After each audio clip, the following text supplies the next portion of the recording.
जय श्री कृष्ण। भगवत गीता अध्याय 2 श्लोक संख्या 55।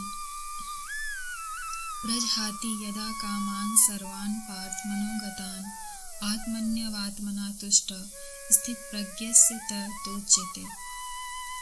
अर्थात भगवान कहते हैं, हे पार्थ, जब मनुष्य मनोधर्म से उत्पन्न होने वाली इंद्रिय तृप्ति की समस्त कामनाओं का परित्याग कर देता है और जब इस तरह से विशुद्ध हुआ उसका मन आत्मा में संतोष प्राप्त करता है, तो वह विशुद्ध दिव्य चेतना को प्राप्त कहा जाता है, अर्थात वह स्थित प्रज्ञ कहलाता है।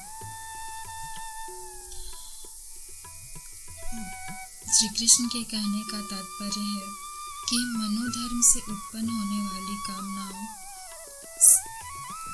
अर्थात अंतर मन की इच्छाएं, जैसे काम, क्रोध, मोह, किसी भी व्यक्ति, वस्तु, संबंध या क्रिया के प्रति तीव्र आसक्ति इत्यादि, हमारे कई जन्मों में जो हमने भौतिक इच्छाओं की पूर्ति हेतु कर्म किए होते हैं, वो बार बार उभरते हैं।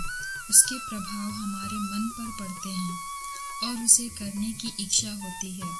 अतः सारी भौतिक इच्छाएं मनोगत इच्छाएं होती हैं। यहाँ श्री कृष्ण अर्जुन को इसी मनोधर्म से उत्पन्न होने वाली समस्त कामनाओं का परित्याग करने का ज्ञान दे रहे हैं। श्री कृष्ण कहते हैं कि मन हमेशा अच्छी बातें नहीं करता। हमारे मन में बहुत सारी कामनाएं आती हैं, जिससे ऐसा लगता है कि इसे पूरा करके हम संतुष्ट हो जाएंगे, पर ऐसा नहीं होता।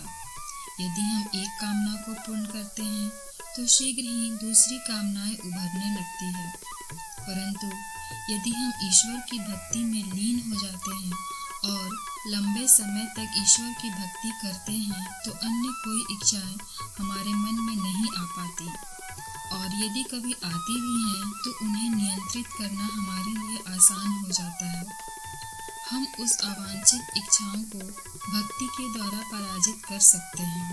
भक्ति के कारण हम भौतिक इच्छाओं पर विजय पाने में समर्थ हो जाते हैं, क्योंकि जो कार्य हम लंबे समय तक नहीं करते, उसे करने की इच्छा स्वतः ही समाप्त हो जाती है और हमें भक्ति मार्ग में ही पूर्ण आत्म संतुष्टि मिलने लगती है।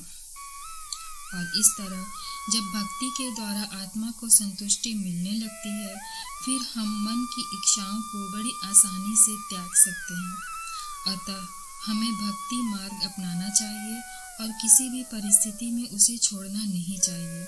इस तरह हमारा मन इधर उधर नहीं भटकता और भौतिक वस्तुओं से मोह धीरे धीरे समाप्त होता है।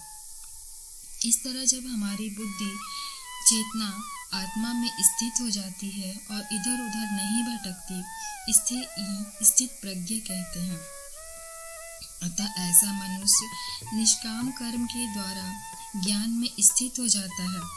इस तरह जब ऐसी अवस्था आ जाए जब ईश्वर की भक्ति आत्मा को तृप्त करने लगे और मन केवल भगवान के रूप में ही सुख लेने लगे, तब मन शुद्ध होता है और इस शुद्ध मन से भगवान के सच्चे स्वरूप की, आत्मा के स्वरूप की अनुभूति होती है। इस प्रकार यह ईश्वर भक्ति के सुख में संतुष्ट होकर स्थित रहता है। इस तरह यदि कोई उपासक शुद्ध भक्ति का अभ्यास करता है, तो इस शुद्ध भक्ति के द्वारा उसके अंदर ऋषि महर्षियों के गुण स्वतः प्रकट होने लगते हैं, जैसे दया, क्षमा, सहनशीलता इत्यादि। परंतु जो व्यक्ति भक्ति में नहीं है, स्थित प्रज्ञ नहीं है, वह इंद्रियों के वेग को कंट्रोल नहीं कर पाता। बिना भक्ति साधना के हम इंद्रियों को संभाल नहीं सकते। उसमें इंद्रियों को संभालने की योग्यता नहीं होती। वह अपने मनोधर्म पर ही आश्रित होता है और उसी अनुसार कर्म करता है। इंद्रिय वेग, विषय वासनाओं, इस प्रकार के भावनाओं को किसी बाहरी कृत्रिम वस्तुओं से रोक पाना संभव नहीं है। इसके लिए हमें आध्यात्म में ही जाना होता है, भक्ति का ही मार्ग अपनाना होता है। अतः मनुष्य को बिना किसी झिझक के कृष्ण भावनामृत में लगना होगा, अर्थात कृष्ण की इच्छा में अपनी इच्छा मिलाना होगा। कृष्ण की इच्छा से कोई अलग इच्छा हमारे मन में है तो उसे ठुकरा कर कृष्ण की इच्छा में खो जाना है, अर्थात हमें और कोई अभिलाषा नहीं रखना है, केवल कृष्ण को संतुष्ट करना है। ऐसी ही भक्ति हमें दिव्य चेतना प्राप्त करने में सहायक होगी। अत्यधिक उन्नत जीवात्मा अर्थात महापुरुष अपने आप को परमेश्वर का शाश्वत दास मानकर आत्मसंतुष्ट रहते हैं। ऐसे आध्यात्मिक पुरुष के पास भौतिकता से उत्पन्न एक भी विषय वासना फटक नहीं पाती। वह अपने को निरंतर भगवान का सेवक मानते हुए सहज रूप से सदैव प्रसन्न रहता है। धन्यवाद। जय श्री कृष्ण।